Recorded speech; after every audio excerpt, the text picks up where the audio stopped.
కళ్ళ ముందు కనిపించే దైవం అవుతుంది. లేదనుకునే అల్పులకి ఆమె కళ్ళు తెరిపిస్తుంది.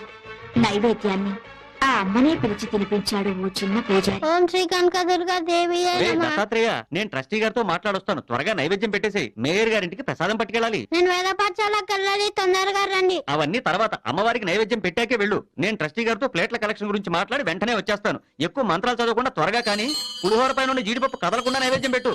తినమ్మా తిను.